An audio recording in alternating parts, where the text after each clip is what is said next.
আজকের ক্লাসে পঞ্চম শ্রেণীর পাতা 16 অঙ্কগুলো করব। দেখো তোমাদের দেয়া আছে কি 1024টি সাদা পৃষ্ঠা দিয়ে 8টি খাতা তৈরি হবে। প্রতি খাতায় কতগুলি পৃষ্ঠা থাকবে এরকম হবে। তাহলে এখানে কি করব, প্রতি খাতায় যখন বার করতে দিয়েছে মোট পৃষ্ঠা সংখ্যাটাকে কটা খাতায় বানাচ্ছি 8টা, আর দিয়ে ভাগ করব। তাহলে ভাগটা করে নি। তাহলে ভাগ করতে গেলে আমরা এরকম একটা স্ট্রাকচার আঁকবো। আর দিয়ে কাকে ভাগ করছি 1024। দেখো আমরা ভাগ করব যখন এটা কয় অঙ্কের সংখ্যা, এক অঙ্কের সংখ্যা। ভাগ করার সময় আমরা এদিক থেকে করব না, ডান দিক থেকে করব না, বাঁ দিক থেকে করব। বাঁ দিকে তাহলে একটা অঙ্ক দেখব, বাঁ দিকে এক অঙ্কেতে কি আছে, এক আছে। কত আছে, এক আছে। 8 থেকে ছোট, তাহলে আমরা এককে 8 দিয়ে ভাগ করতে পারছি না। তাহলে আমরা কি করব, দুটো সংখ্যা নেব বা দুটো অঙ্ক নেব। তাহলে দুটো অঙ্ক নিলে কত দাঁড়াচ্ছে, এই দুটো অঙ্ক নিচ্ছি 10 হচ্ছে, 8 থেকে বড় হয়ে গেছে। তাহলে এমন একটা সংখ্যা খুঁজবো যা দিয়ে 8কে গুণ করলে 10-এর খুব কাছাকাছি বা 10 হয়। তাহলে 8কে 1 দিয়ে গুণ করলে কত হয় 8। যদি আমরা 2 দিয়ে গুণ করে দিতাম 8 2 16 হতো, আবার 10-এর থেকে বড় হয়ে যেত। তাহলে আমরা এখানে 1 দিয়ে গুণ করলাম। তাহলে এবার বিয়োগ করব। 0 থেকে 8 বাদ দেওয়া যাবে না। তাহলে এখানে কি 10 থেকে বাদ দিচ্ছি, 10 থেকে বাদ দিলে এখানে কত আসছে 2 আসছে। এবার মূল সংখ্যার থেকে একটা সংখ্যা নামাবো, কত হলো 22 আসলো। এই 22কে 8 দিয়ে ভাগ করব। 8 ঘরের নামটা অনুযায়ী 8 2 কত হয় 16, 3 8 24। তাহলে 24 3 যদি আমি এখানে লিখতাম 3 দিয়ে 8কে গুণ করতে হতো, 3 8 কত হয়ে যেত 24 হয়ে যেত, যা 22-এর থেকে বেশি। তাহলে কত নেব 2, 8 2 16। বেশি হওয়া চলবে না, কম হবে, খুব কাছাকাছি বা সমান হবে। তাহলে এবার যদি আমি বিয়োগটা করি 6 আর উপরে 2 আছে, 2কে তো 6 দ্বারা বিয়োগ করা যাবে না। তাহলে এখান থেকে ধার নিলে 12 হচ্ছে। তাহলে 6 যদি 12 থেকে বাদ দিই তাহলে কত আসবে 6। আর এপাশে তো 1 ধার নিয়েছিলাম, তাহলে এখানে 1 আছে, 1 আর 1 বিয়োগ করলে 0, শূন্যটা লেখার প্রয়োজন নেই। এবার 4 নামালাম, মূল সংখ্যা থেকে আবার একটা সংখ্যা নামবে, 4 হলো। 8 8 64। তাহলে আমাদের এখানে ভাগ মিলে গেল বা শূন্য লিখতে পারে।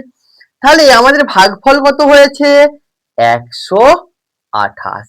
তাহলে প্রতি খাতাতে কটা করে পৃষ্ঠা থাকবে 128টি করে পৃষ্ঠা থাকবে। এরপর আমরা 3 নম্বর অঙ্কটার সমাধান করব। চলো আমরা 3 নম্বর অঙ্কটা একসাথে পড়ে দেখি কি দেয়া আছে। এখানে দেয়া আছে 1233টি ফুল দিয়ে মালা গাঁথা হবে। প্রতিটি মালায় 9টি ফুল আছে। তাহলে মালা তৈরি হবে কতগুলো? তাহলে আমরা কি করে বার করব, ভাগ করে বার করব। তাহলে আমাদের ভাগ করে বার করতে গেলে কি করতে হবে, মোট ফুল সংখ্যাটাকে, মোট ফুলের সংখ্যাটাকে, মোট ফুলের সংখ্যাটাকে প্রত্যেক মালায় যটা করে ফুল আছে তা দিয়ে ভাগ করব। তাহলে ভাগ করতে গেলে এটা 9 এক অঙ্কের সংখ্যা, এখানে 1 আছে, তাহলে ভাগ যাবে না, দুটো সংখ্যা ধরতে হবে 12। 12 কে যদি আমি 9 দিয়ে ভাগ করি 9 কে 9, তাহলে এটা বিয়োগ করো কত আসছে 3, আর একটা 3 নামলো। 3 9 27, এখানে বিয়োগ করলে কত আসবে 6। মূল সংখ্যা থেকে 3 নামাও, 7 9 63। তাহলে আমরা ভাগ মিলে গেল। তাহলে আমাদের কি আসছে 137 আছে। আমরা ভাগ করলাম কতকে 1233 কে। কত দিয়ে ভাগ করলাম 9 দ্বারা। ভাগফল কত আসলো 137। তাহলে 137টি মালা গাঁথতে পারছি। এবার আমরা 17 পাতার অঙ্কতে চলে আসব। এবার 17 পাতার অঙ্কতে কি দেয়া আছে আমরা একটু দেখে নিই। চলো, এখানে দেখো 17 পাতাতে কি দেয়া আছে। কাল ঝড়ে গাছ থেকে অনেকগুলা আম পড়ে গেছে, আমি ও আমার বন্ধু আম কুড়িয়ে ঝুড়িতে রাখলাম। 127টা আম কুড়িয়েছি। পরের দিন আমরা 5 জনে বন্ধুর মধ্যে আমগুলো সমান ভাগে ভাগ করে নিচ্ছি, চেষ্টা করলাম। তাহলে 5 দিয়ে আমরা যতগুলো আম কুড়িয়েছিলাম সেটাকে ভাগ করলাম। ভাগটা করা আছে এখানে 2 দিয়ে ভাগ, 5 কে 2 দিয়ে গুণ করতে 10, বিয়োগ করতে 2 আসছে, 7 মূল সংখ্যা থেকে নেমেছে, 5 5 25, 2 রয়ে যাচ্ছে। তাহলে এখানে ভাজ্য কোনটা? যাকে ভাগ করছি তাকে আমরা কি বলবো ভাজ্য। তাহলে 127 ভাজ্য। ভাজক কোনটা? যা দিয়ে ভাগ করছি সেটা ভাজক। 5 দ্বারা ভাগ করেছি তাই 5টা ভাজক।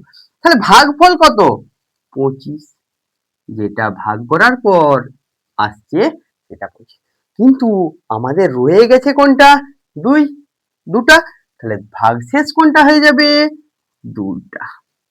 এবার প্রত্যেকে 25টা করে আম পেলাম, 2টা আম রয়ে গেছে, পড়ে রইল, আর ভাগ করা গেল না। কারণ দেখো ভাগশেষটা কার থেকে ছোট হয়ে গেছে, ভাজকের থেকে, 5-এর থেকে ছোট হয়ে গেছে। 5-এর থেকে ছোট সংখ্যা হলে ভাগ করবো কি করে, ভাগ করা গেল না। এখানে ভাজকটা কার থেকে ছোট, ভাগশেষটা কার থেকে ছোট, ভাজকের থেকে।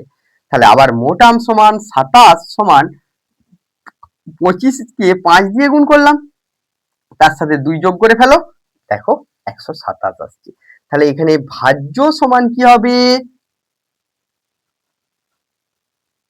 ভাজক গুণিত ভাগফল, ভাজক গুণিত ভাগফল যুক্ত ভাগশেষ। তাহলে ভাজ্য সমান কি হচ্ছে ভাজক গুণিত ভাগফল যুক্ত ভাগশেষ। এই যে অংশটা সব সময় ভাগ অঙ্কের ক্ষেত্রে লাগে। তাহলে আমরা কি পেলাম, ভাজ্য সমান ভাজক গুণিত ভাগফল যুক্ত ভাগশেষ। এইভাবে আমরা অঙ্কটা করতে পারি। এর পরের অঙ্ক কি দেয়া আছে আমরা একসাথে পড়ে দেখি। 18 পাতার প্রথমেই যে অঙ্কটা দেয়া আছে 785 কে 5 দ্বারা ভাগ করতে বলেছে। এখানে ভাজ্যতম সমান কত হচ্ছে, কাকে ভাগ করব 785 কে, ভাজক কাকে দিয়ে ভাগ করব। আমরা ভাগ না করলে ভাগফল বুঝতে পারবো না। আসো ভাগফল বার করি। এখানে ভাগটা করছি 785, কত দিয়ে ভাগ করব 5 দিয়ে। 5 7-এর থেকে ছোট তাই আমরা 1 লিখলাম, 5 একে 5। তাহলে বিয়োগ করলে কত হচ্ছে 2, মূল সংখ্যা থেকে একটা সংখ্যা নামলো 8, 5 5 এ 25। তাহলে কত নামবে, বিয়োগ করলে 3, মূল সংখ্যা থেকে 5, তাহলে 5 7 এ 35। বিয়োগ করলে কত আসবে 0। তাহলে ভাগফল কত বেরিয়েছে 157। ভাগশেষ কোনো কিছুই থাকছে না, ভাগশেষ তাহলে কত হয়ে গেল 0। তাহলে 785 সমান কি লিখতে পারি 157 ভাগফল গুণিত ভাজক যুক্ত ভাগশেষ, এটা লিখতে পারি। তাহলে ভাজ্য সমান কি লিখেছি ভাগফল গুণিত ভাগফল গুণিত কি লিখেছি ভাজক যুক্ত ভাগশেষ। এখানে ভাগশেষটা ভাজকের চেয়ে কিরকম শূন্য 5-এর থেকে বড় না ছোট? 5-এর থেকে ছোট। তাহলে ভাগশেষ ভাজকের থেকে কি ছোট। এভাবেই আমরা অঙ্কটা করতে পারবো। 2-এর অঙ্কটাও একই রকম আছে। 2-এর অঙ্কটা আমরা সবাই মিলে করার চেষ্টা করি। আসুন আমরা এবার কত অঙ্কটা? 2-এর অঙ্কটা। তাহলে এখানে ভাজ্য সমান কত? কাকে ভাগ করব? 474। কত দ্বারা ভাগ করব? 4 দ্বারা। তাহলে ভাগফল আর ভাগশেষ যদি বার করতে হয় আমাকে কি করতে হবে? আগে ভাগটা করতে হবে। তাহলে আমরা এখানটায় ভাগটা করে নিচ্ছি।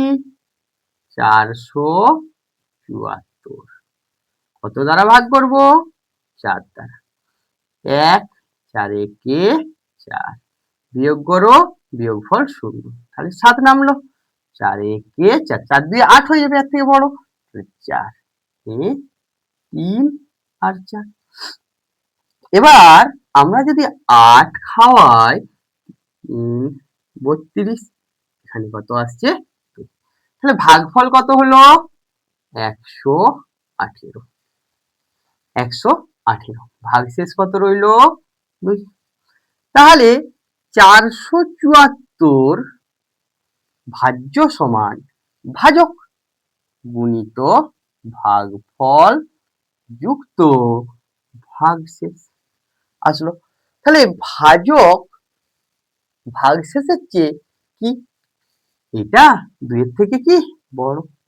তাহলে আমরা এখানে লিখে দিলাম বড়। ঠিক একই রকম ভাবে এই অঙ্কটা করব। তাহলে ভাজ্য কত? 321 কত দ্বারা ভাগ করব? 3 দ্বারা।